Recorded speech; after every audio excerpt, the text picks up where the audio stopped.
Então vamos começar. Muito boa noite, bom dia, boa tarde, boa madrugada, meus amigos, minhas amigas. Sejam todos bem-vindos a mais uma aula aqui do nosso curso Perca o Medo de Audiência. Esse curso que, ao você terminar essas 4 aulas, é o meu objetivo com você, para que você não tenha mais medo, não tenha receio de fazer audiências trabalhistas. Espero, Deus, que eu não tenha deixado aqui meu microfone desligado. Não deixei ele estar no ok aqui, então tá tudo beleza. Gente, sejam todos e todas muito bem-vindos. Então, vamos ver quem já está aqui.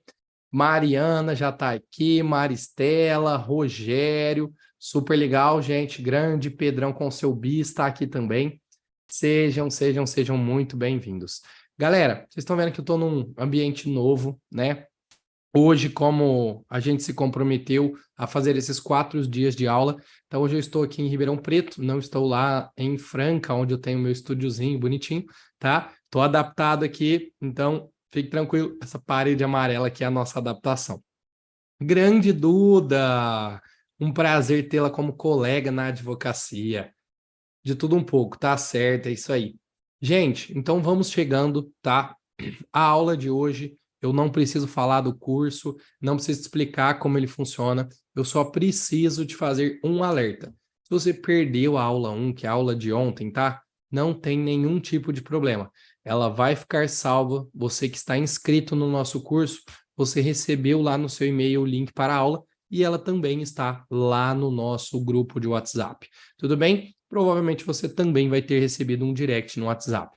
Antes de eu começar, vocês já sabem que minha voz não tá das melhores aí, eu tô recuperando ainda, e eu queria saber como tá o nosso som. Tá todo mundo me escutando? Tá tudo ok? Jéssica Oliveira, seja bem-vinda, minha amiga, show de bola tê-la aqui. Fabrini tá chegando também, muito boa noite. Thalita, boa noite. Não esqueça, gente, quem tá chegando aí, de deixar a sua curtida, tá? O seu coraçãozinho é muito importante pro prof. Então, deixa o seu coraçãozinho aí, porque ele é o jeito de você pagar o salário do prof aqui no YouTube, tá? Porque esse curso é 100% gratuito, 100% sem enrolação e 100% prático, né? Tá tudo ok? Então, beleza, a Andresa chegou aí também, show de bola. Vamos lá então, gente, já sem enrolação, vamos começar a aula de número 2. Então, deixa eu já compartilhar a tela aqui e vamos começar a aula de número 2. Tá lá? Compartilhando, deixa eu mexer nisso daqui aqui e pronto. Então, gente, vamos hoje falar sobre os atos da audiência, entender exatamente aquilo que pode acontecer na audiência, como que começa uma audiência, o que nós vamos ter ao longo de toda a audiência, tá? E finalizarmos aí com a audiência, entendendo tudo que pode acontecer ao longo da nossa audiência trabalhista, tá? Ressalto aqui mais uma vez, meus colegas, minhas colegas, que a audiência trabalhista, gente, é o momento mais importante dentro do processo do trabalho, porque o processo de trabalho ele é muito oral, né? Através de depoimentos, de testemunhas, o reclamante ele pode desconstruir tudo que está no processo, todos os documentos. Então, é interessante que você aprenda a fazer audiência, tá? Tem mais gente chegando aí, grande Eduardo, seja bem-vindo, grande Márcia, gente, que alegria, muito feliz de tê-los, recebê-los aqui no dia de hoje, tá? Lembrando, qualquer dúvida também que você tiver, pelo amor de Deus, já manda para mim aí no chat. Fechou? Então, gente, tá aqui, nós já falamos desse slide ontem, mas nós vamos falar hoje dele de novo, todas as etapas que nós temos dentro de uma audiência trabalhista. Tudo bem? Então, ontem nós vencemos a preparação, então vou pôr o ok aqui, tá? Deixa eu só ver se está certo aqui. Tá. Ontem nós vencemos a preparação, nós falamos tudo que você precisa saber de como se preparar para uma audiência e a partir de hoje nós vamos ver efetivamente quais os atos que nós temos dentro de uma audiência. Tudo bem? Em resumo, tá? Didaticamente, eu costumo separar aí as etapas da audiência nesta linha do tempo para você entender melhor. Então, a nossa audiência vai começar com o pregão, tá? Depois nós teremos a qualificação das partes, teremos tentativa de conciliação, teremos o recebimento da defesa, a réplica, produção de prova oral, razões finais, nova tentativa de conciliação e, por último, a sentença. Lembrando, meus amigos, minhas amigas, que aqui nós temos todas as etapas de uma audiência una, tá? Então, essas são as etapas de uma audiência una. É a audiência que mais vai ter ato processual dentro de um processo trabalhista. É a audiência una. Agora, vamos lá. Se for uma audiência de conciliação, tá, pessoal? Então, vamos lá para que tem menos ato processual. Audiência de conciliação. Pessoal, a audiência de conciliação, nós teremos o pregão, a qualificação das partes, a tentativa de conciliação e só, tá? E só. Então, dentro de uma audiência de conciliação, em regra, nós não temos recebimento de defesa, nós não temos réplica, nós não temos produção de prova, nós não temos razões finais e nós não teremos sentença. Tudo bem? Então, a audiência de conciliação, olha o nome, ela só serve para conciliação. Cuidado com aqui na audiência de conciliação, se o juiz falar que a audiência de conciliação, ela tem força de inicial. Então, a audiência de conciliação com força de inicial. Se o juiz falou que ela tem força de inicial, tá? Quer dizer que você precisa apresentar defesa na audiência de conciliação. O juiz obrigatoriamente vai colocar, a gente estudou isso ontem, lá na notificação que vai para reclamado. Gente, se a audiência for inicial, o que nós teremos? Deixa eu apagar aqui a da audiência de conciliação. Se a audiência for inicial, nós teremos isso daqui. Pregão, qualificação das partes, tentativa de conciliação, recebimento da defesa e depois, tá? A tentativa de conciliação, tem alguns juízes que fazem ou tem juiz que não faz. Então, se você ler que a audiência do seu processo é uma audiência inicial, obrigatoriamente, você que é o reclamado, precisa oferecer defesa escrita até a audiência, tá? A gente fala mais sobre defesa lá no nosso curso de prática trabalhista, mas o ideal é que você ofereça defesa até o momento da audiência, defesa escrita. Se nós tivermos uma audiência de instrução, a última que nós vamos ver aqui, uma audiência de instrução,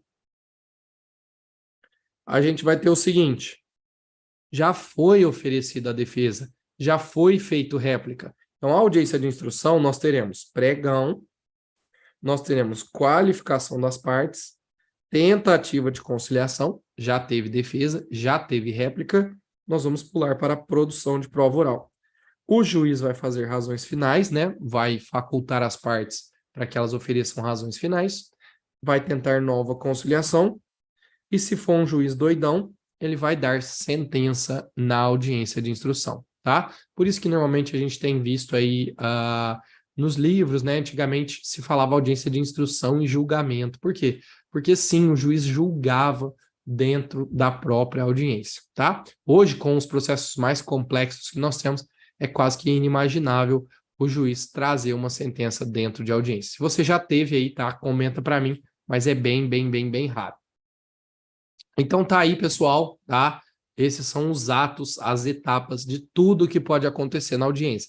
Poxa, professor, então fechou, eu vou desligar aqui o meu computador, muito obrigado, boa noite, obrigado pela aula. Obviamente que essa aula não vai ser só isso, tá? Nós vamos entrar especificamente para tratar de todos os atos. Do que nós não falaremos aqui hoje, tá, gente? Nós não vamos falar sobre réplica, que nós vamos falar na aula 4, tá? Que eu vou te ensinar a fazer réplica e razões finais orais na audiência. Então, nós não vamos tratar de réplica. Nós não vamos tratar da produção de prova oral, porque isso vai ser feito na aula de quinta-feira, aula de número 3, tá? Nós não vamos tratar de razões finais, porque isso vai ser feito na aula 4. E, obviamente, que nós não vamos falar de sentença e de tentativa de conciliação, porque nós vamos falar aqui, ó, sobre tentativa de conciliação. Perfeito? O resto, nós vamos entrar nos atos e estudar especificamente um por um aquilo que pode acontecer, aquilo que você tem que se precaver, aquilo que você tem que prestar atenção dentro de uma audiência de instrução, ou inicial, ou una, enfim, as que têm esses atos que nós iremos estudar a partir de agora. E você já sabe do meu compromisso com você. Em regra, eu vou gastar 60, 70 minutos nessa aula, não quero gastar mais, a não ser que eu precise, aí eu vou pedir autorização para vocês, igual aconteceu na aula passada. E se vocês me autorizarem, a gente continua conversando de forma bem prática sobre este momento interessantíssimo e importante do processo do trabalho, que é a audiência trabalhista. Fechado? Então, vamos lá, visto as etapas, a gente vai começar a falar delas uma por uma. Gente, eu sei que é uma piada muito infame, muito idiota, mas eu não resisto, tá? De colocar sempre um prego quando eu vou falar a respeito do pregão, tá? E eu só explicando aqui, gente, por que tem o nome de pregão? Não é por causa de um prego grande, não, tá? Esse pregão não vem do prego que a gente bate com o martelo. Isso aqui vem da palavra apregoar. Apregoar. Eu falo que eu não gosto muito do direito, tá, desses nomes complicados, mas eu gosto de explicar um pouco para os alunos para eles não ficarem perdidos, principalmente para quem está lá na faculdade. Mas apregoar, gente, nada mais é do que chamar as partes, tá? Então, o pregão vai ser qual momento? O momento em que as partes serão chamadas para audiência.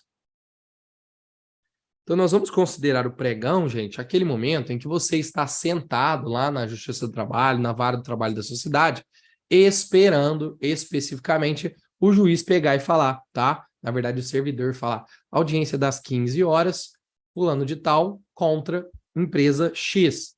Isso é o pregão, é esse momento, tá? Que nós iremos tratar aqui. O que é importante com relação ao pregão das partes? Primeira situação, gente, atenção ao local. Pode parecer bobeira, tá? Mas é muito importante que você saiba e olhe o endereço de onde efetivamente vai acontecer a audiência, tá? Quando eu falo local, inclusive, você vê se essa audiência é presencial ou se essa audiência é virtual. Porque às vezes, gente, esse processo que nós temos hoje tá uma loucura. Dentro do processo, nós temos audiência que vai ser presencial, audiência que vai ser virtual. Isso aí tá uma loucura. Então, não corra risco. No momento que você for estudar o processo lá para a preparação da audiência, é muito importante que você preste atenção no local onde será, tá? Porque às vezes você está pensando em jogar no Google, então você joga lá a Justiça do Trabalho, e aí a Justiça do Trabalho mudou de endereço, e constava isso lá na intimação e você não prestou atenção. Então, cuidado, tá? Cuidado. Saiba exatamente aonde é a justiça, se for presencial, né? Aonde é a justiça do trabalho que você irá fazer a sua audiência. Tudo bem? Segunda coisa importante do pregão é evitar o cliente mestre dos magos, tá? Agora, com o retorno das audiências presenciais, o cliente mestre dos magos, ele também vai voltar a dar as suas caras dentro da Justiça do Trabalho. Para quem não sabe, para o pessoal mais novo, Mestre dos Magos, né, depois você joga aí no Google, é um personagem da queridíssima série Caverna do Dragão.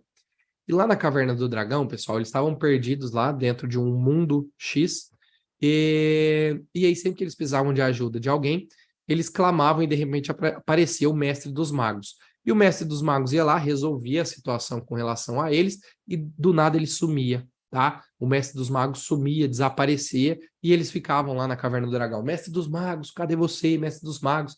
Eles ficavam na loucura, sem saber aonde estava o Mestre dos Magos. O que é o cliente Mestre dos Magos? É aquele cliente, pessoal, que ele até chegou com você no seu trabalho.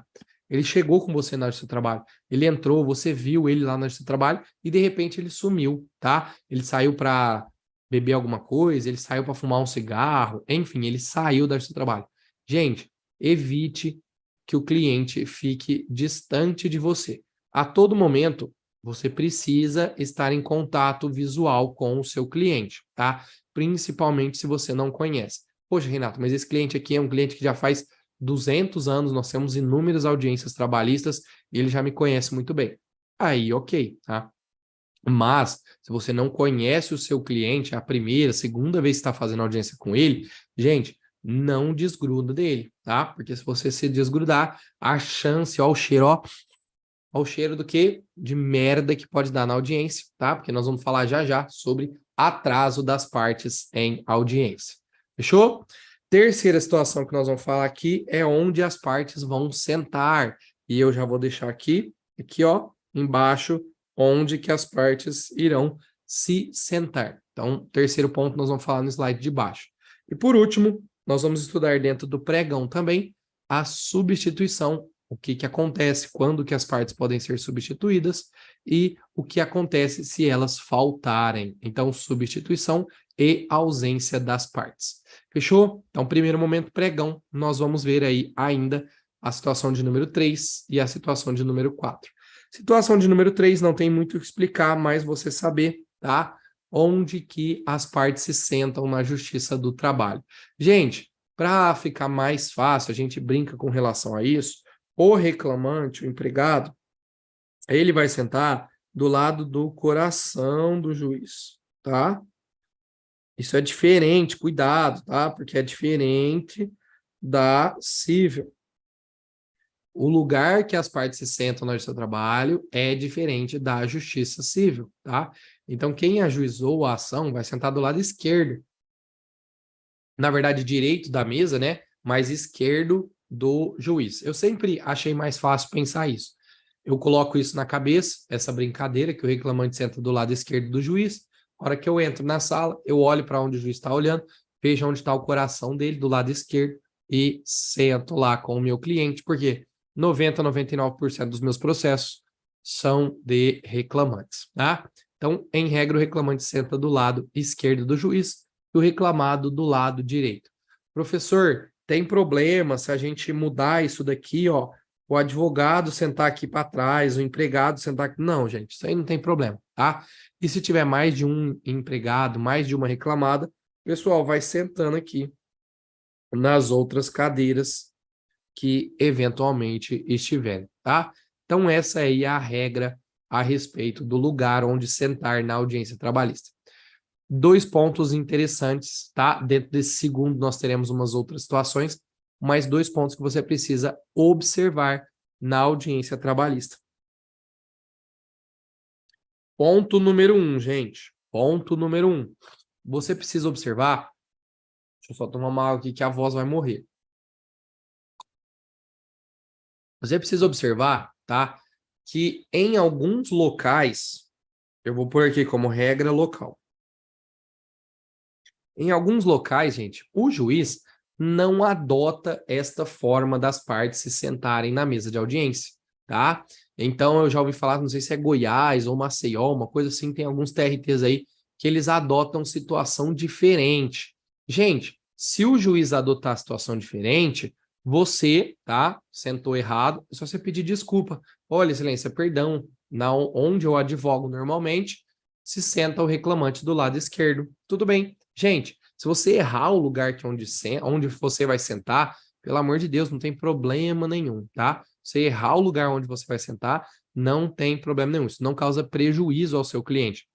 Então, você não precisa ficar nervoso se você errar o lugar onde você vai sentar, pelo amor de Deus. Então, se tiver uma regra local diferente, o ideal é que você entre na audiência antes de começar a sua, para você observar, tá? Ou então pergunta para o juiz: Excelência, aqui o senhor utiliza a regra comum do local de sentar ou o senhor utiliza uma regra específica?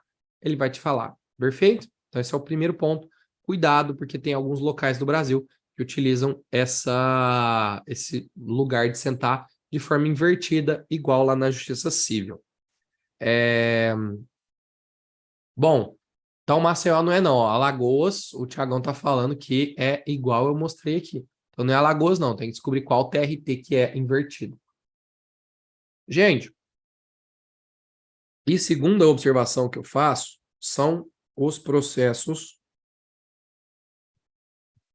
ajuizados pela empresa. Quando eu falo empresa, tá, gente, para ficar mais fácil, é empregador. Quando eu falo empresa, é para você interpretar como empregador. Então presta atenção. Se o processo foi ajuizado pelo empregador, em regra, ele que vai sentar aqui do lado esquerdo do juiz, tá? Por quê? Quem senta do lado esquerdo do juiz não é o empregado, é quem ajuizou a ação. Então, por exemplo, a empresa, meus amigos e minhas amigas, ela pode ajuizar uma ação de consignação e pagamento, concordam? A empresa pode ajuizar uma ação de consignação em pagamento. Nessa hipótese que a empresa ajuizou a ação de consignação em pagamento, é ela quem deveria sentar do lado esquerdo. Outra hipótese, a empresa ajuizou um inquérito judicial para apuração de falta grave. Nessa hipótese, é ela quem vai se sentar do lado esquerdo do juiz. Tudo bem? Então toma cuidado com essas duas regrinhas básicas aí que eu não vejo outro curso ensinando sobre isso. Eles falam que vai sentar lá do lado esquerdo, pronto, e acabou, e tchau. Então toma cuidado, aqui a gente vai ser mais específico. Essas duas regras, não se esqueçam delas. E uma dica, tá? Importante aqui. Se você esquecer o lugar que você deve sentar na audiência, galera, é simples. A hora que forem apregoadas as partes e chamar você e o seu cliente para audiência, galera, você fica sentado, não precisa ser afobado. A outra parte vai se levantar e a outra parte vai entrar primeiro na sala de audiência. Se ela entrou primeiro, ela vai sentar em algum dos lados. O lado que sobrou, você senta, tá? E aí vamos pensar, às vezes ela pode sentar errado também. Aí, gente, vai virar uma brincadeira, porque ela sentou errado, você sentou errado, e aí vocês vão dar risada e a audiência vida que segue, tudo bem? Então, se você se esquecer aonde você vai sentar, espera a outra parte entrar primeiro na sala de audiência e entre logo após. Ela vai se sentar, você sente no local oposto, do lado oposto. Perfeito? Então, onde sentar, de novo, não se preocupe com isso. Se você errar isso, não tem problema nenhum, porque isso aqui não traz prejuízo para o seu cliente. Vamos para frente. Galera, substituição das partes agora. Nós vamos começar pela substituição do reclamante. Você já viu essa regra na OAB, tá? Por isso eu vou passar muito rápido por ela. Você já tem conhecimento dessa regra, mas é interessante que isso conste no seu material, o material que eu estou disponibilizando para você, e também aqui na nossa videoaula. Gente, toma cuidado só com uma coisa, que o reclamante, ele não pode ser substituído em qualquer situação, tá? Existe uma situação específica para que o reclamante seja substituído. Então, existe uma condição para o reclamante ser substituído. Qual que é a condição? O reclamante precisa estar doente ou alegar um motivo ponderoso. Gente, motivo ponderoso, tá? Todas as faltas justificadas são consideradas hoje pela jurisprudência como motivo ponderoso. Gente, trabalho, tá? É considerado motivo ponderoso. Outra coisa, gente, acidente de trânsito, tá? Alagamento, tudo isso são motivos ponderosos que justificam a substituição do reclamante. Agora, presta atenção, eu não estou te dizendo, gente, que por doença o reclamante pode faltar da audiência, ou porque ele está trabalhando, ele pode faltar da audiência. Não é isso que eu estou te dizendo, preste atenção. Eu estou te falando que por doença ou outro motivo ponderoso, o reclamante pode ser substituído. Tá? E ele não pode ser substituído por qualquer pessoa. O reclamante só pode ser substituído se ele demonstrar doença ou outro motivo ponderoso, e ele vai ser substituído ou por empregado da mesma profissão ou pelo sindicato. Importante, gente, mesma profissão não é mesma empresa. Então, por exemplo, resguardo, o Thiago falou, perfeito, isso é motivo ponderoso, tá? Gente, vamos imaginar o seguinte, eu, Renato, tá? Professor universitário, eu preciso efetivamente de faltar lá na audiência que eu entrei contra o processo contra a empresa X. Eu, Renato, professor, tá? Não Renato, advogado. Posso, então, por exemplo, eu estou viajando a trabalho. Eu posso colocar outra pessoa no meu lugar, gente? Posso. Eu posso colocar outro professor. Esse professor universitário tem que efetivamente trabalhar na mesma empresa que o Renato trabalhou lá quando ele ajuizou a ação? Olha para mim, não, tá? Não há essa necessidade. A CLT só coloca mesma profissão. Ela não coloca mesmo local de trabalho. Tudo bem? E sindicato, aí é o sindicato. Então, essas são as hipóteses de substituição do reclamante. Substituição do reclamante. E a substituição da reclamada, tá, pessoal? Muito, muito, muito, muito fácil. Ah, ó, tem uma outra observação aqui, deixa eu deixar anotado, que é importante, que é o seguinte: a pessoa pode, essa pessoa que vai substituir o reclamante, ela pode estar desempregada. Esses tempos atrás, isso aqui bateu no TST lá, porque a empresa falou o seguinte, ó, esse professor aqui, ele não está dando aula, ele está desempregado, então ele não pode substituir o reclamante, tá? Isso aí bateu lá no TST e o TST falou o seguinte, não importa se a pessoa está trabalhando ou não, importa qual é a profissão que ela exerce, tá? Mesmo que ela está desempregada, ela pode, se ela exerce a profissão de professor ou já exerceu, ela pode substituir o reclamante. Então, não é requisito estar empregado. Cuidado com isso. Vamos lá para a substituição da reclamada. Substituição da reclamada. Gente, a reclamada, ela vai ser substituída pelo preposto, tá? Então, a reclamada vai ser substituída pelo preposto. E o preposto, tá? Importante aqui, deixa eu deixar anotado. Aqui, ó. Pronto. E o preposto não precisa ser empregado da reclamada. O preposto não precisa ser empregado da reclamada, tá? Reclamada pode ser substituída por qualquer pessoa. Esse preposto não precisa ser empregado da reclamada. O importante, tá? É muito importante que ele tenha conhecimento dos fatos. Gente, se a reclamada leva para o processo um preposto que não tenha conhecimento dos fatos, o que acontece? Vai ser reconhecido que ela estava ausente. Então é por isso que se chega lá, por exemplo, na audiência de instrução, o juiz começa a perguntar para o preposto, e o preposto fala, então, essa época aí eu não sei nada sobre esse reclamante, porque esse empregado aí, quando eu entrei na empresa, ele já tinha saído. Opa, o que o juiz vai considerar? Vai considerar que a empresa não está representada, tá? Então, gente, a empresa, ela tem essa faculdade de ser substituída por qualquer pessoa, né? Que é o preposto. O preposto que vai substituir ela pode ser qualquer pessoa. Agora, o que tem que ficar claro? Tem que ficar claro que se esse preposto não tiver conhecimento dos fatos, vai ser interpretado isso como ausência da reclamada, tá? E aí a gente vai estudar já já o que acontece quando a reclamada for ausente, beleza? O Thiago pôs aqui, ó. Ele já foi contratado como preposto, tá? Tem problema, gente? Não, não tem problema. Já já nós vamos entrar na discussão se o preposto pode ser empregado, tá? Pode ser advogado, etc e tal. Se bem que, vamos adiantar ela aqui. Gente, existe uma discussão muito grande que é o preposto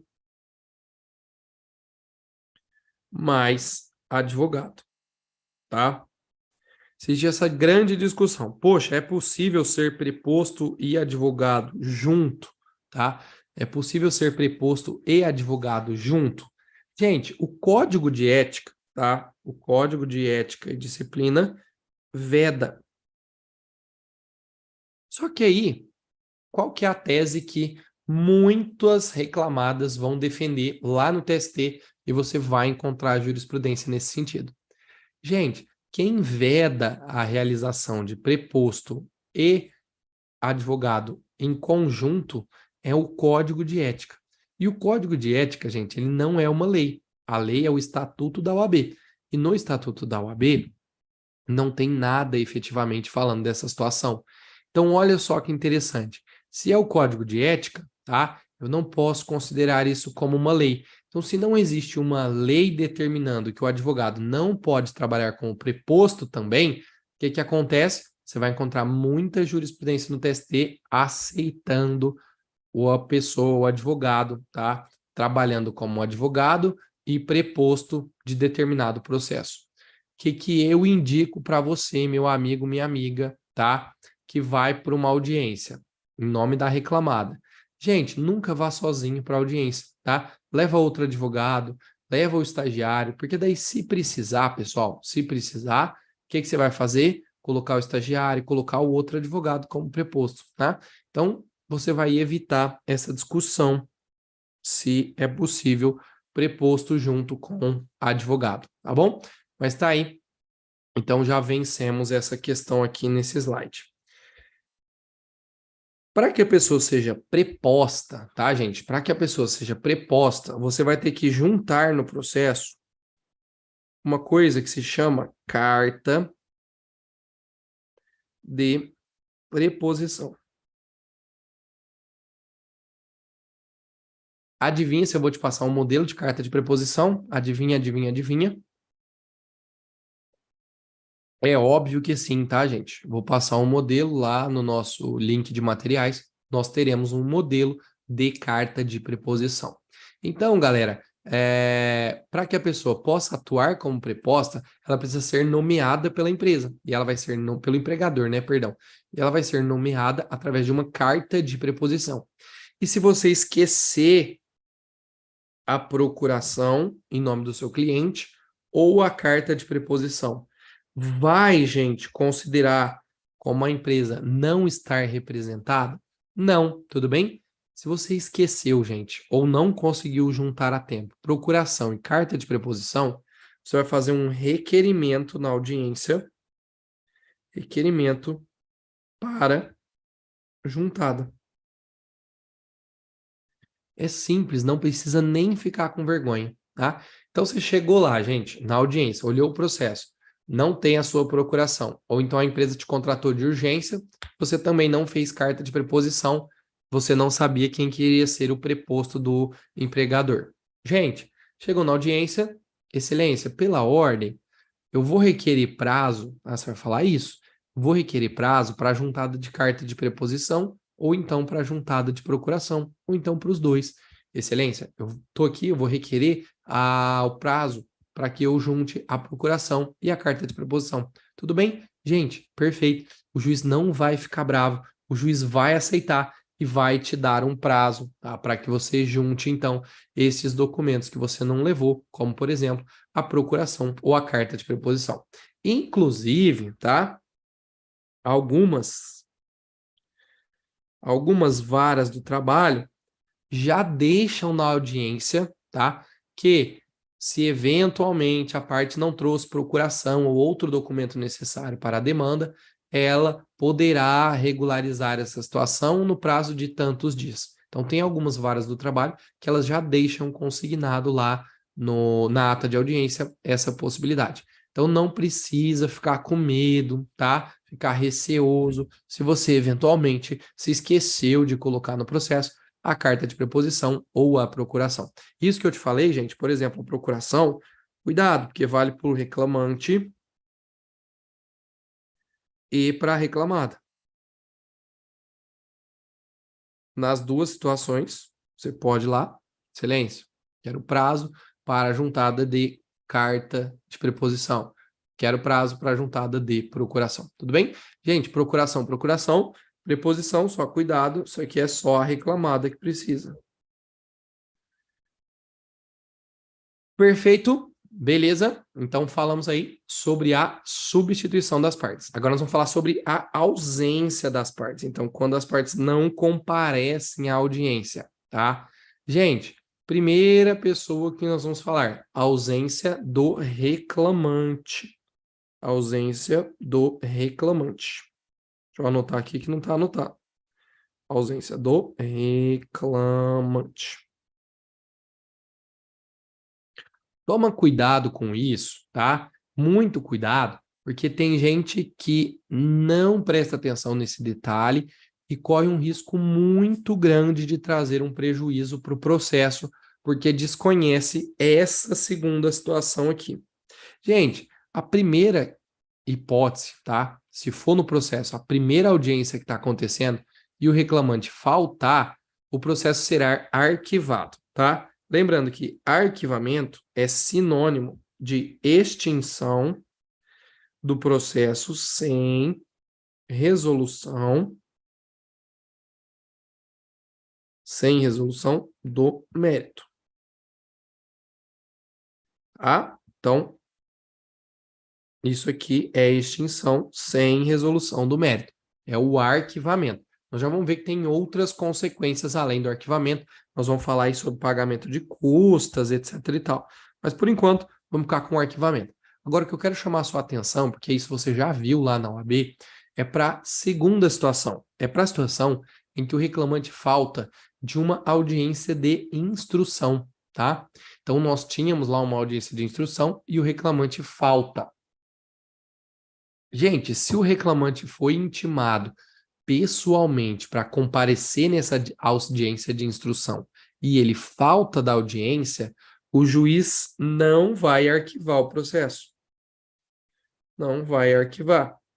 Ele vai aplicar a pena de confissão, ou seja, vai presumir presunção de veracidade do alegado em defesa. Então toma muito, mas muito cuidado com isso, gente. Se você, tá, vai para uma audiência de instrução, o ideal é que você avise muito tempo antes o seu cliente sobre essa audiência de instrução. Porque se ele faltar, gente, o prejuízo é tremendo. O prejuízo é tremendo, porque você terá uma confissão. E aí, nós temos esta situação, tá? Da justificativa da ausência. Então, nós estamos partindo do pressuposto que, olha aqui, o reclamante faltou. O reclamante faltou. Beleza? Então, o reclamante faltou da audiência inicial. Inicial. Gente, depois que o reclamante faltou, você vai ter, olha aqui, ó. Tá aqui. Você vai ter 15 dias, tá aqui, ó. Você vai ter 15 dias para justificar essa ausência. Galera, qual justificativa? Todas as três que nós colocamos lá em cima. Por exemplo, trabalho.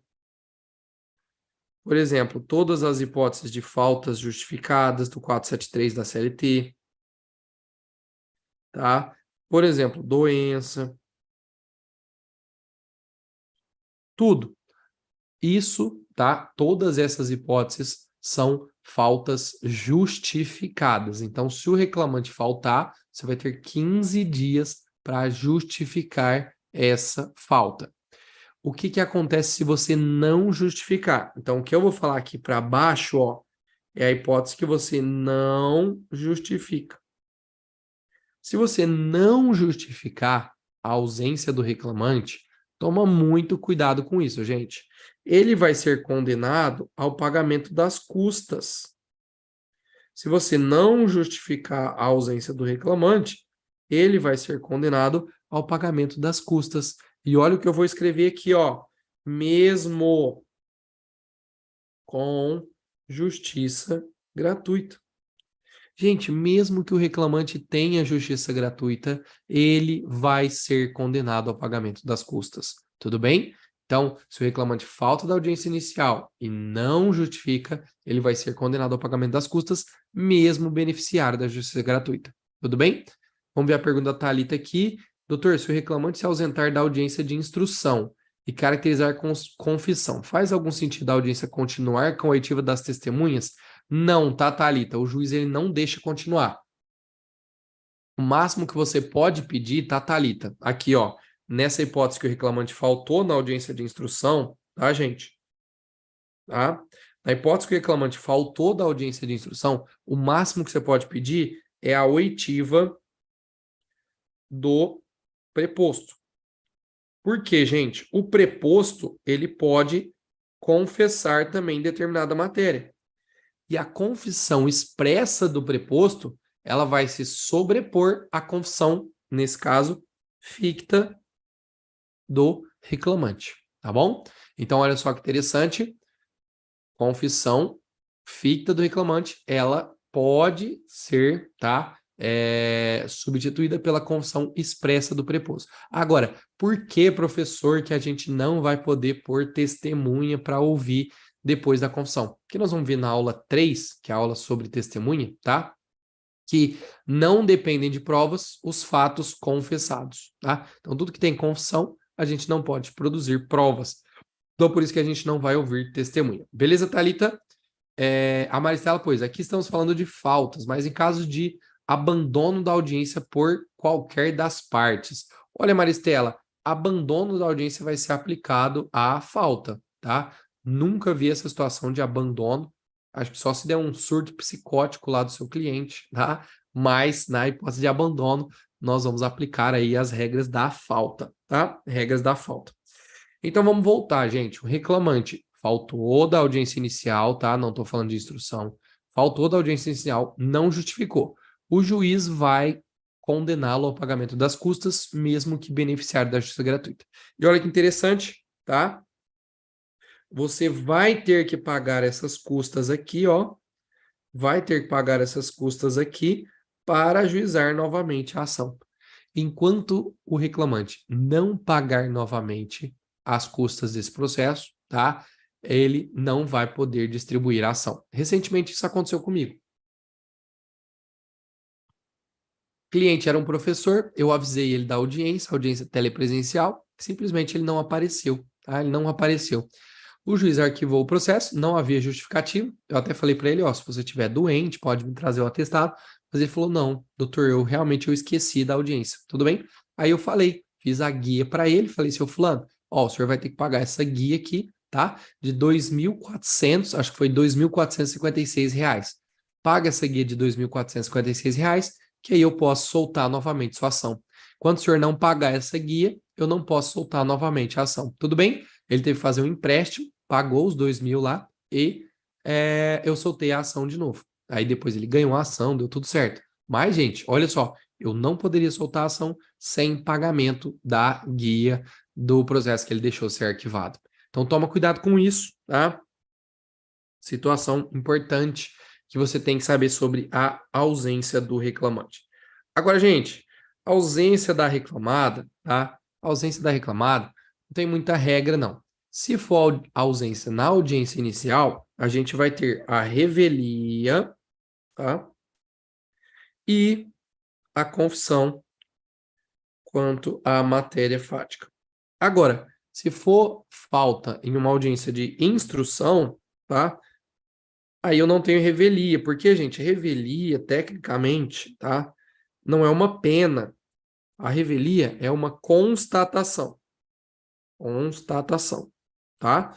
Porque o juiz vai constatar que a reclamada não ofereceu defesa. O ideal, gente, então, na audiência, não é que você fale, excelência, eu quero que você aplique a revelia. Revelia não é aplicada, tá, gente? Eu quero que o doutor constate a revelia, tá? Não, nunca é aplicada a revelia. Você vê que a Maristela falou? No júri, a estratégia de defesa abandonar o plenário e dissolver o conselho, como ali tudo acontece. Não tem. Se fugir, tá? Se fugir aí, Maristela, vai dar ruim pro reclamante. Só não pode nem pro reclamante para reclamar. Então não pode fugir, não. Então, gente, reclamada aí, tá? Reclamada aí, revelia e confissão. Tudo bem? Toma cuidado, gente, porque algumas situações, e eu já vi isso na prática, tá? Às vezes, o advogado do reclamante, tá? Ele não instrui o reclamante para a audiência. Porque, por exemplo, era uma audiência inicial. Ou não, vamos porque é uma audiência una, para ficar mais fácil e não ter discussão de nulidade. É uma audiência una, tá? E o advogado fica sabendo que a reclamada não vai estar presente na audiência, porque ele ficou sabendo. E ele nem instrui o cliente dele. Aí chega lá na audiência, tá? O juiz vira, constata que a reclamada não está lá, mas ele vira e fala assim: doutor, eu vou querer ouvir o seu cliente, tá? O juiz pode ouvir o seu cliente, gente, mesmo que a reclamada não compareceu? Pode. Por que que o juiz pode fazer isso, tá, gente? Ah, porque ele pode tudo, professor. Não, não é por isso não, tá? Pelo seguinte fato, pessoal. De novo, o seu cliente, tá? No depoimento dele, ele pode confessar expressamente alguma coisa. Por exemplo, ele pode confessar lá uma coisa que você estava pedindo no processo, que ele tinha intervalo de almoço, né? Ele fala para o juiz pergunta, olha, qual que era o seu horário de almoço? Aí ele fala, sempre do meio-dia a 1. Pronto. Se na petição você colocou que ele tinha 15 minutos de intervalo, ele mesmo confessou que ele tinha 1 hora de intervalo. Então, mesmo com a confissão da reclamada ficta, o reclamante confessou expressamente que não tinha intervalo, tá? Então, você, advogado da reclamada, por exemplo, seu cliente faltou, faz esse requerimento para o juiz. Excelência, eu quero depoimento, tá? Eu quero depoimento do reclamante. Aí ele vai falar, doutor, mas seu cliente faltou. Aí você explica para ele. Você fala, doutor, então, eu assisti um curso de audiência muito bom, tá? Inclusive, excelência, eu aconselho você a assistir também. Brincando, não precisa falar isso para ele não, tá? Mas você vai falar, eu assisti um curso muito bom, e o professor me explicou que, nesse caso, se eu conseguir uma confissão expressa do reclamante, tá? Ela vai se sobrepor à confissão ficta da reclamada. Perfeito? Você pode fazer isso na audiência una ou então na audiência de instrução, se o seu cliente reclamada faltou. Algumas técnicas e dicas que, como eu disse para vocês, nenhum livro, nenhum curso vai te ensinar. Só aqui, ó, esse professor. Beleza. Outra situação que nós temos, gente, que é uma novidade que você tem que prestar atenção, vou passar bem rápido, que a gente trabalha muito isso lá dentro do exame de ordem, tá? É a hipótese em que a reclamada não comparece, mas comparece o advogado, tá, gente? Então, se a reclamada não comparecer, mas o advogado, ó, estiver presente na audiência, o juiz tem que aceitar a contestação e os documentos. Gente, se ele vai aceitar a contestação, não tem revelia. Agora, cuidado, continua tendo confissão, tá? Não tem revelia, mas continua tendo confissão. Toma cuidado com isso. E para finalizar essa situação das partes, tá? Nós temos aí a questão do atraso das partes. Gente, cuidado com relação a isso, tá? Cuidado com relação a isso. Qual que é a regra, gente? A regra é a OJ 245 da SDI 1, tá? Então, a regra é a seguinte: atraso das partes, tá? Seja, gente, atraso de 5, de 10, de 15 minutos, é a mesma coisa que faltar. Então, a regra que nós temos hoje no processo do trabalho é a OJ 245 da SDI 1. Ou seja, se a parte se atrasar para a audiência, é a mesma coisa que ela faltar. Se a parte se atrasar, é a mesma coisa que ela faltar. E eu te expliquei isso na OAB. Mas existe uma novidade muito boa e que pode salvar o seu cliente. E para você que estava pensando em sair da aula, fica aí, porque isso aqui, de novo, quase nenhum livro te conta, e eu vou te dar mastigadinho isso daqui, para que você consiga procurar a jurisprudência, se isso eventualmente acontecer no caso do seu cliente. Gente, existe um tipo de atraso, tá? Que às vezes ele não vai causar prejuízo aos atos processuais, ó, prejuízo aos atos processuais da audiência.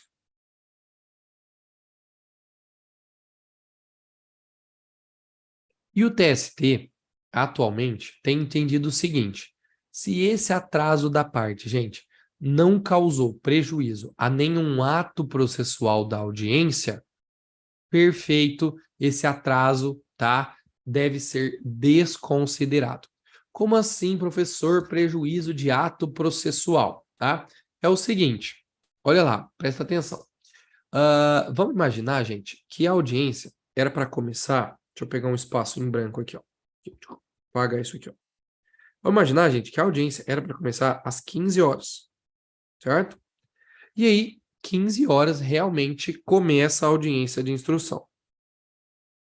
Aí o juiz apregou as partes entram lá e o juiz começa, a pessoa começa a redigir a ata, tá? Então ela vai redigir a ata. Fulano chegou e aí tá lá redigindo a ata, tá lá pegando a respeito dos documentos do reclamante, o juiz está pedindo o documento dos advogados, e isso a reclamada não chegou.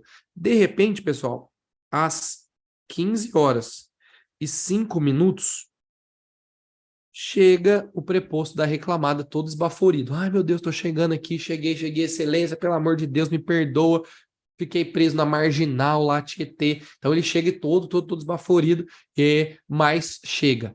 Gente, imagina que nem terminou de redigir a ata. Teve algum prejuízo para o processo? Não, nenhum prejuízo, tá? Então, nesse caso, por exemplo, não teve prejuízo, a ata estava sendo escrita, a audiência vai acontecer normalmente. Agora, qual que é o problema?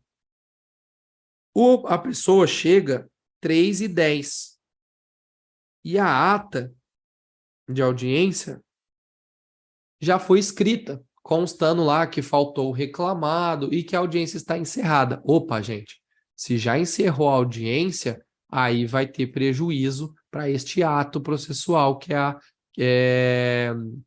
a ata redigida. Tudo bem?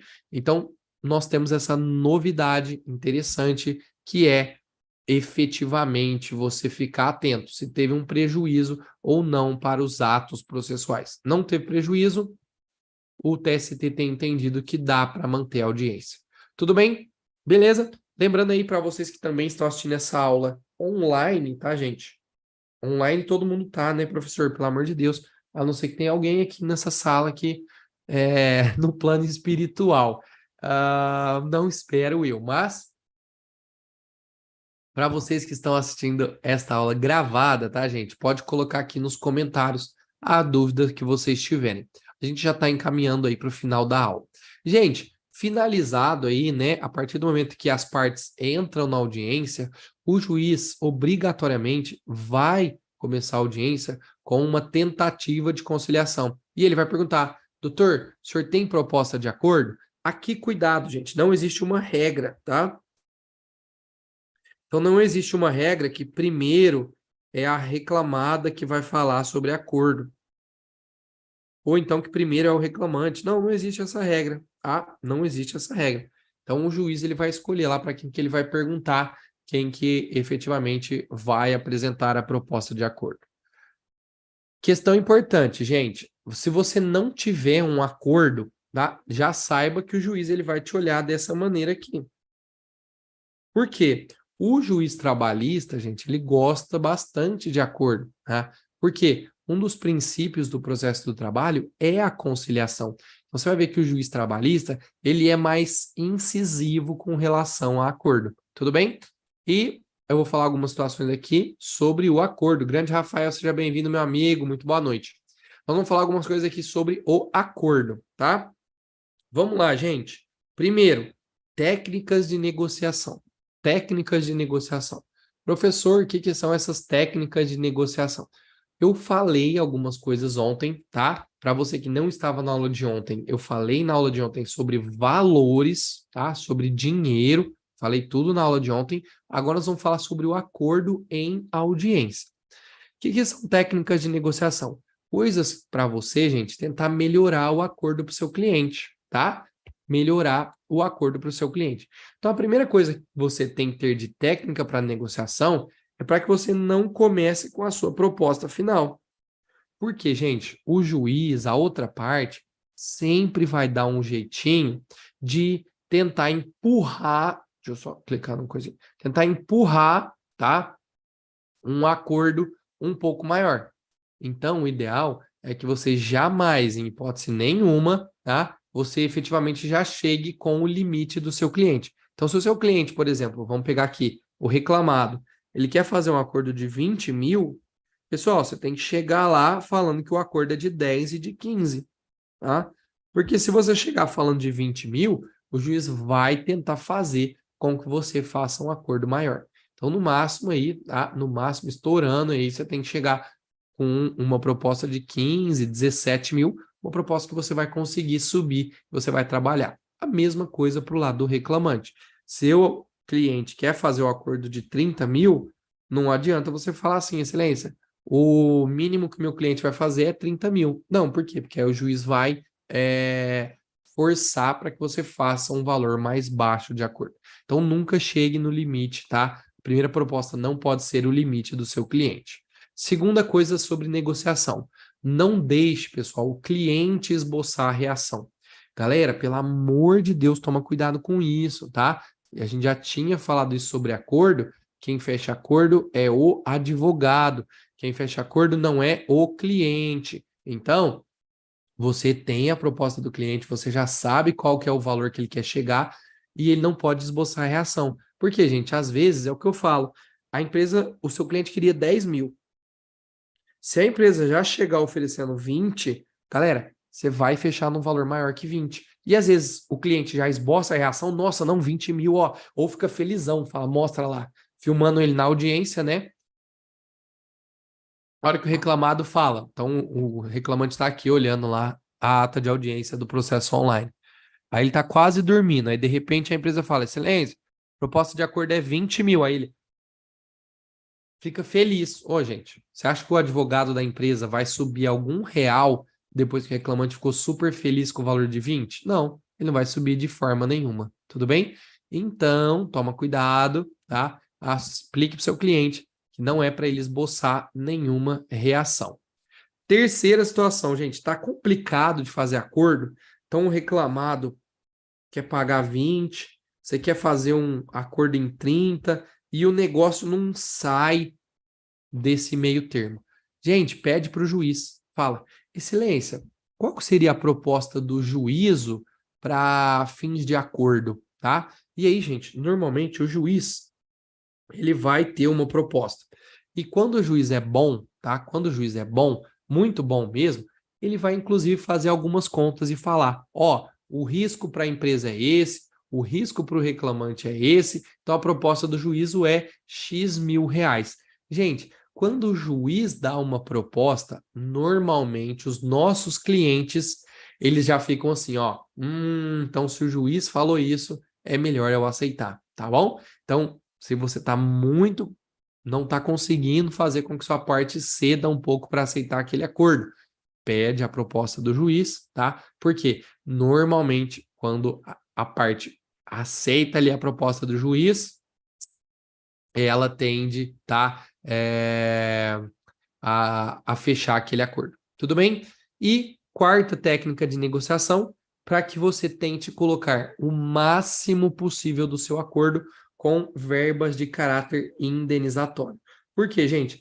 Verba de caráter indenizatório não paga INSS. Então, quando você coloca verbas de caráter indenizatório, você não vai pagar INSS. Tudo bem? Então, por exemplo, dano moral, por exemplo, aviso prévio indenizado, por exemplo, férias, tá? Indenizadas, todas essas são verbas indenizatórias. Normalmente eu sempre deixo um post lá no meu Instagram com pelo menos 10 verbas de caráter indenizatório.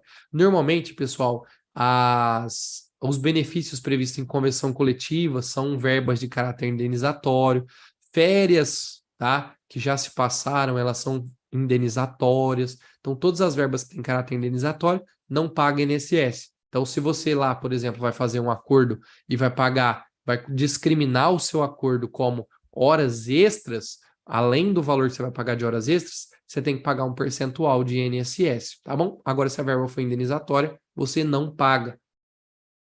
Portanto, o ideal é que você faça, tá, um acordo e coloque o seu acordo com verbas indenizatórias. Tem juiz que não deixa, tá? Então é interessante que você saiba aí, antes de fazer o seu acordo, se o juiz daquela vara que você está atuando, ele aceita ou não um acordo de verba indenizatória. Tem juiz que só deixa 50%, fala, ó, doutor, eu faço 50% indenizatório e 50% normal. Enfim, o juiz vai participar dessa negociação também, tá?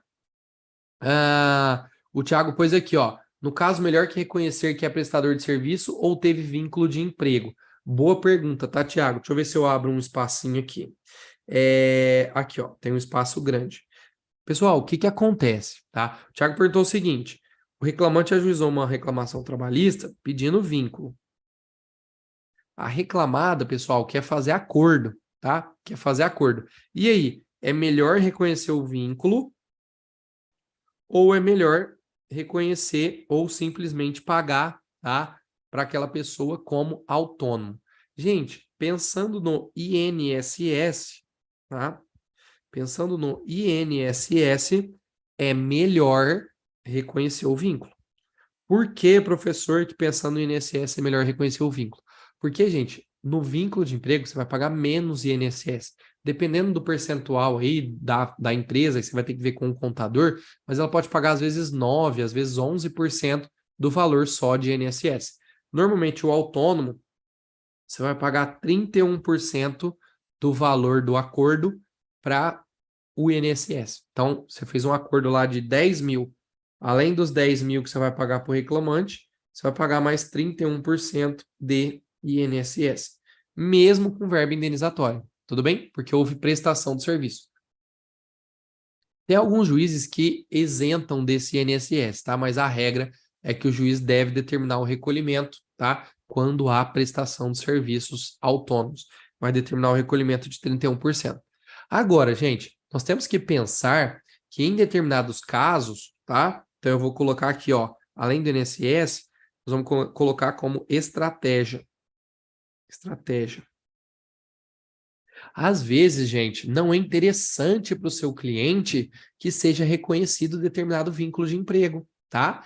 Por quê? Porque às vezes ele não pode ter aqueles empregados. Então vamos imaginar, gente, um Uber, por exemplo. Ó, pega o caso do Uber, tá? Gente, vocês acham que é interessante para o Uber fazer um vínculo reconhecendo fazer um acordo reconhecendo o vínculo de emprego? Não, porque automaticamente os outros processos, o juiz vai interpretar que a Uber está aceitando que aquele pessoal é empregado. Tudo bem? Então, você tem que tomar cuidado, porque o INSS é a questão de valor, mas não é só isso que importa. Porque, às vezes, estrategicamente, não é interessante que você reconheça o vínculo de emprego. Tem que jogar tudo isso lá na balança, ponderar com o seu cliente e falar com ele. Beleza, Dr. Tiago? Dúvidas aí? Show de bola? E continuando falando sobre a situação do acordo, gente, 3 atenções, tá? E dicas aqui, eu colocaria como dicas ou macetes que a gente pode fazer. Dicas, hashtag dicas para melhorar o acordo. Primeiro, gente, limites do pedido. Tem juiz, tá? Tem juiz que não vai aceitar você discriminar o seu acordo, não vai aceitar você discriminar o seu acordo com valores diferentes do que estão nos pedidos. Professor, não estou entendendo nada que você está falando. Por exemplo, gente, lá na petição inicial, eu pedi dano moral de 5 mil e horas extras, coloquei o valor de horas extras de 15 mil. E aí eu quero fazer acordo. O meu acordo, gente, eu quero fazer um acordo de 10 mil. Tem juiz que não aceita você colocar esse acordo tudo como dano moral. Por quê? Porque o valor que você indicou de dano moral é de 5 mil, tá bom? Então tem juiz que não aceita você discriminar o valor de uma verba superior ao limite do que você colocou na sua petição inicial. Tudo bem? O que você vai fazer nessa situação, gente? Você vai aditar a sua petição inicial. Aditamento, inclusive com a concordância da reclamada. Porque, gente, a reclamada muitas vezes também quer fazer o acordo com verba indenizatória, tá? Então, se o juiz não aceitar, você fala, tudo bem, excelência, o senhor não aceita? Não. Então, eu vou aditar oralmente a minha petição inicial. A reclamada vai concordar com isso, que ela já está apresentando a concordância, e eu vou aumentar o meu pedido de dano moral para 15 mil. Quando eu aumento para 15 mil, pronto, aí eu posso, tá? Colocar o valor de dano moral de 10 mil. Então dá para a gente fazer isso.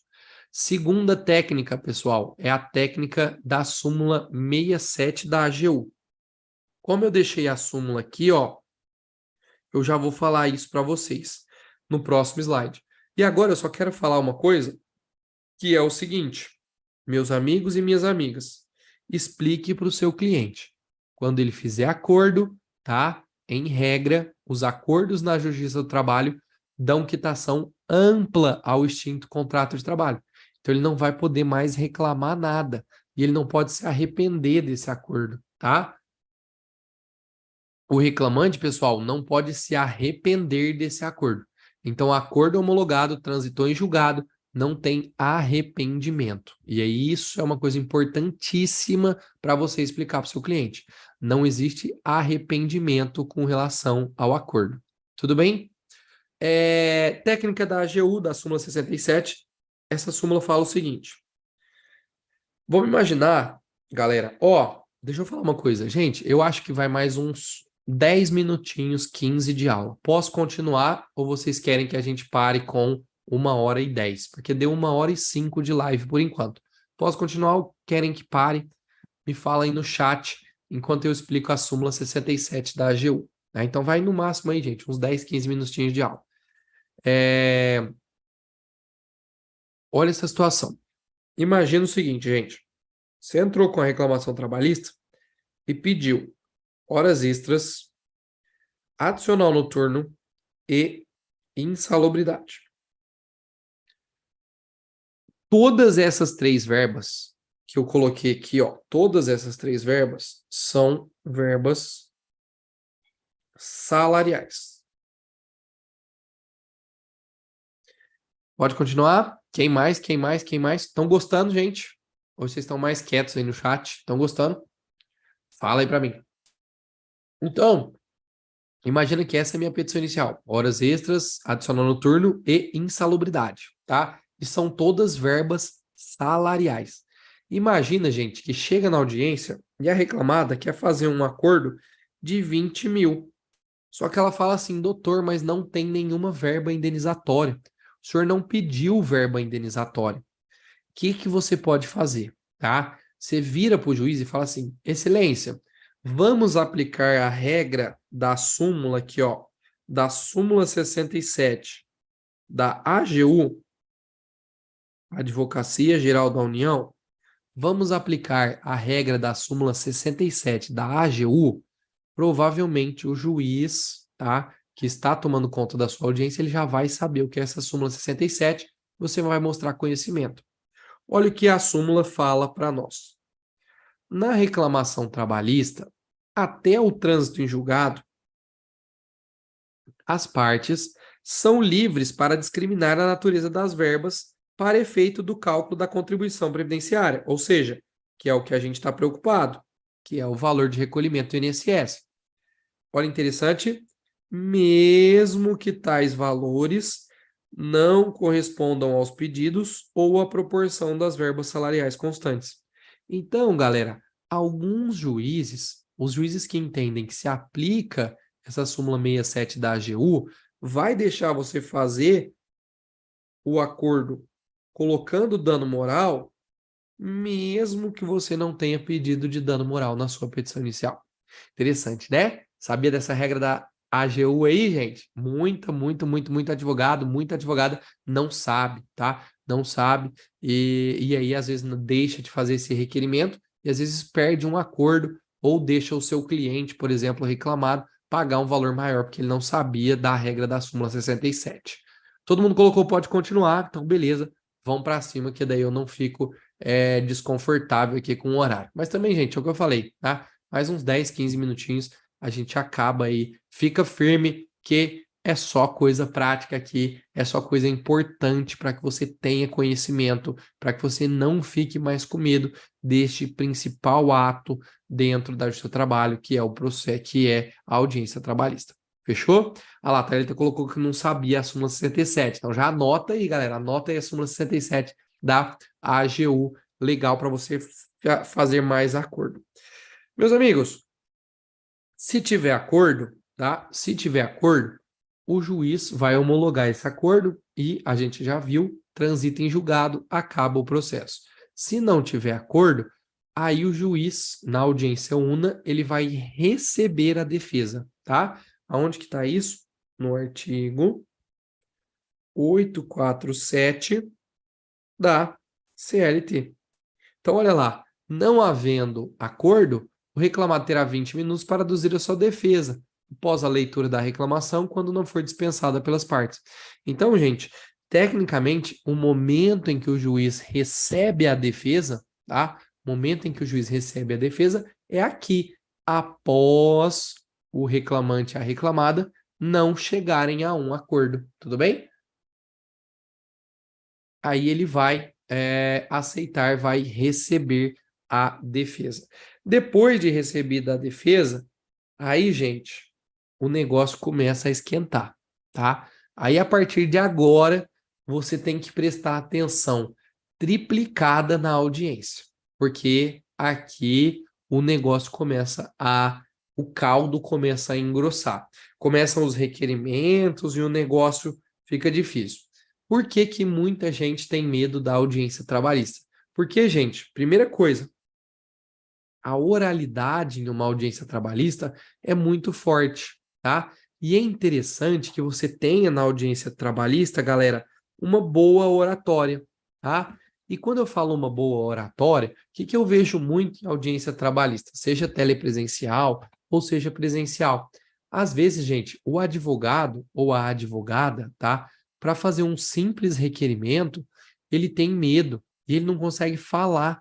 Então, por exemplo, ao invés da pessoa falar assim, Excelência, pela ordem, eu tenho um requerimento para isso, isso e aquilo.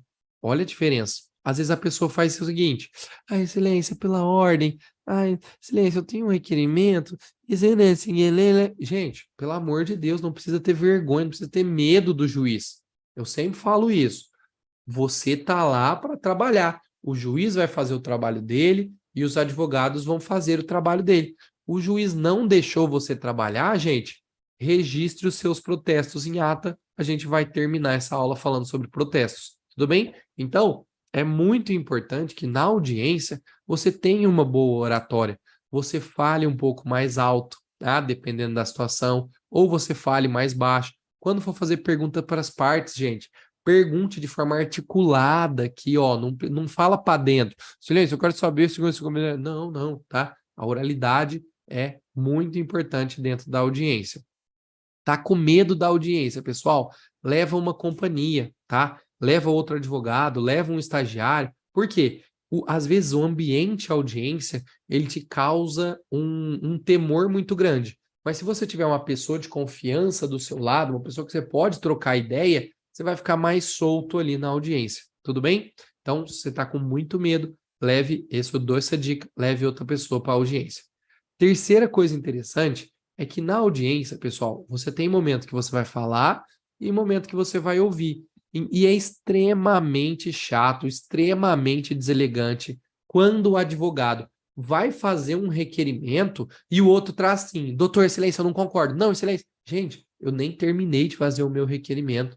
Então, se o advogado começou a fazer o requerimento dele, pessoal, deixa o juiz ouvir, deixa o juiz decidir o que ele vai falar. Depois você faz o seu. Então, o advogado vai falar, excelência, pela ordem, eu tenho requerimento para aplicar a pena de revelia para a reclamada que chegou atrasada. Pronto. Aí depois você vai falar o seu, você que é advogado da reclamada. Excelência, então, eu entendo o posicionamento do doutor, tá? Mas nesse caso aqui, excelência, não teve prejuízo nenhum atraso do meu cliente. Pronto, acabou. Não precisa de brigar, gente.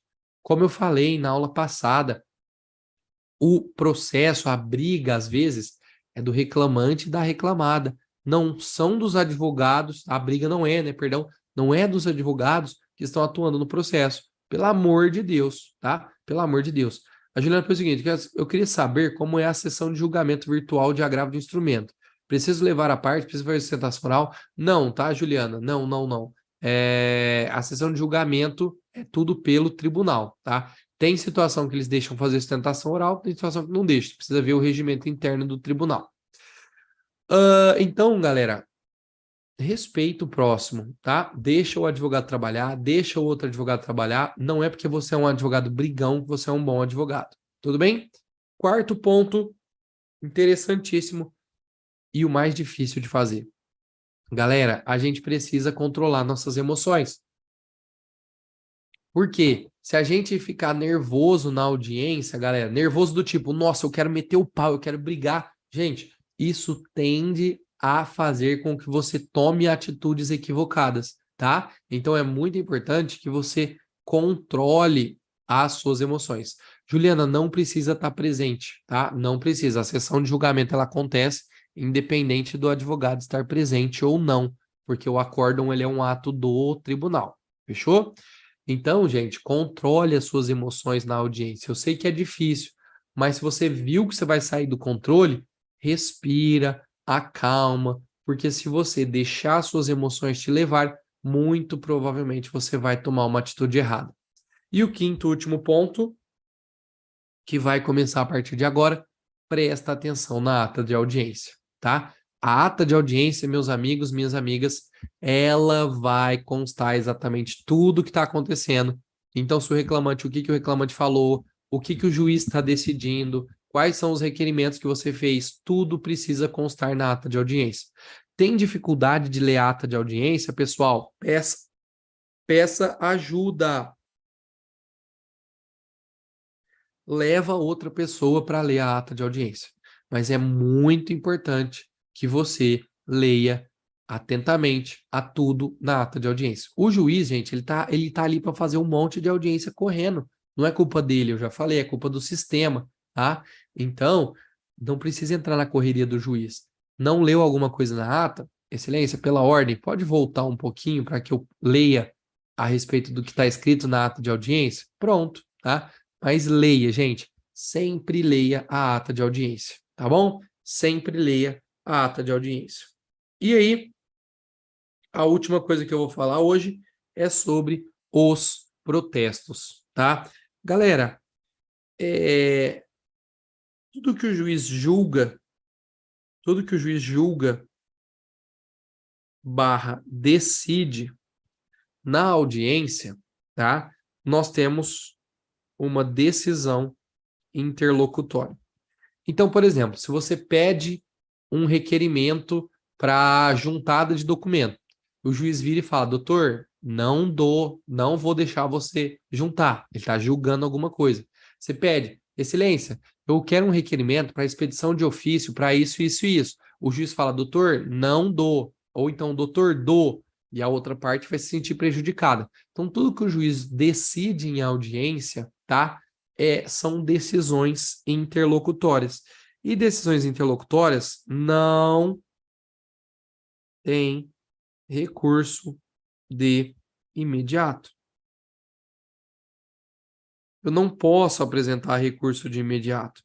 E aí, por isso, tá, que criou-se na doutrina e na jurisprudência os chamados protestos. Tá? Então, o que são protestos? São situações, olha, presta atenção em mim, que você não concorda com aquela decisão que o juiz proferiu em audiência, tá? E no processo inteiro, gente, toda decisão interlocutória que você não concorda, se ela for irrecorrível de imediato, que é a regra do processo do trabalho, o ideal é que você conste os protestos, tá? Mesmo que seja escrito. Agora, como nós estamos falando de audiência, você vai constar os seus protestos em ata. Então, por exemplo, você fez pedido lá de uma perícia, o juiz indeferiu na própria audiência. Você vai falar, excelência, pode constar os meus protestos? Às vezes ele já vai fazer isso, tá? Sem você falar. Mas pode ser que às vezes ele não fale. Qual que é o problema, gente? Se você, depois do juiz dar uma decisão, você não constar os protestos, o tribunal ele pode entender que você concordou com aquela decisão, tá? Então vamos imaginar o seguinte, olha aqui, você vai lá e faz o seguinte requerimento, antes de começar o depoimento pessoal das partes, ou depois, enfim, qualquer momento da audiência. Excelência, eu tenho um requerimento para expedir ofício para o hospital tal para trazer o prontuário médico do reclamante. Então foi feito esse requerimento para que o hospital traga o prontuário médico do reclamante. Tudo bem?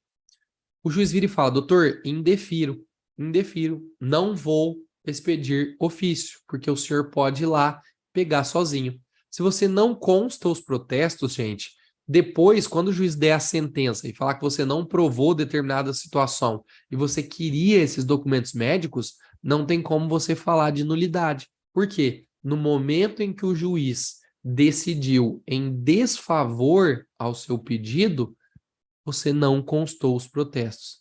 Então, tudo o que acontecer em audiência, principalmente em audiência, que você não concordar com aquele julgamento, aquela decisão que o juiz proferiu, gente, peça para que ele conste os protestos, tá? Importante, não necessariamente você precisa fundamentar. Então, você não precisa explicar por que que você não concorda com a decisão. O importante é que você conste os protestos. Beleza? Como eu falei, eu não ia demorar mais 10, 15 minutos, tudo bem? A gente já encerra. Então, galera, olha lá. Nós falamos de preparação, falamos do pregão. Aqui dentro do pregão, nós falamos de substituição e ausência das partes, tá? Nós falamos sobre a qualificação das partes, que está aqui também. O juiz vai qualificar as partes. Nós falamos sobre tentativa de conciliação, então tá aqui, ok. Falamos sobre tentativa de conciliação, ok. Falamos de recebimento da defesa, tá? Não falamos de réplica, porque vai ser na próxima aula. Não falamos de produção da prova oral, porque é na próxima aula. Razões finais na próxima aula. Nova tentativa de conciliação, nós já vamos falar na última aula, na aula de razões finais. E sentença vai ficar para a próxima. Tudo bem? Fechou? Então, galera, estes são os atos. É assim, é isso que pode acontecer na audiência, tá? Sabendo de todo esse procedimento, galera, a sua insegurança, ela vai diminuir com certeza. Tudo bem? Galera, qualquer tipo de dúvida que vocês tiverem, sempre coloque aqui nos comentários. Para quem está lá no nosso grupão do WhatsApp, tá? Todo mundo que está aqui, espero vendo essa aula, tá no nosso grupo do WhatsApp. Pode perguntar lá no grupo de WhatsApp. Qualquer coisa, se você não está cadastrado ainda no curso, o link para se cadastrar para o formulário está aqui na descrição desse vídeo. Eu tenho certeza que essa aula, mais uma vez, foi algo extremamente prático, algo extremamente útil, tá? E que você precisa saber, gente. Não é de uma coisa que eu falei aqui hoje, não, tá? Para que você seja um advogado trabalhista, uma advogada trabalhista de renome, um advogado especialista em direito e processo do trabalho, você precisa dominar as técnicas e tudo que eu ensinei para vocês hoje. Tudo bem? Qualquer dúvida, de novo, eu me coloco à disposição. Você tem a disponibilidade de assistir essas aulas quantas vezes você quiser e, tá? Vamos para cima. Obrigado, gente. Então, ó, gratidão a todos vocês que ficaram comigo até aqui, que assistiram a aula até aqui. Um beijo a todos, que Deus abençoe e que o pau tore. Vamos para cima, gente. Tchau, tchau.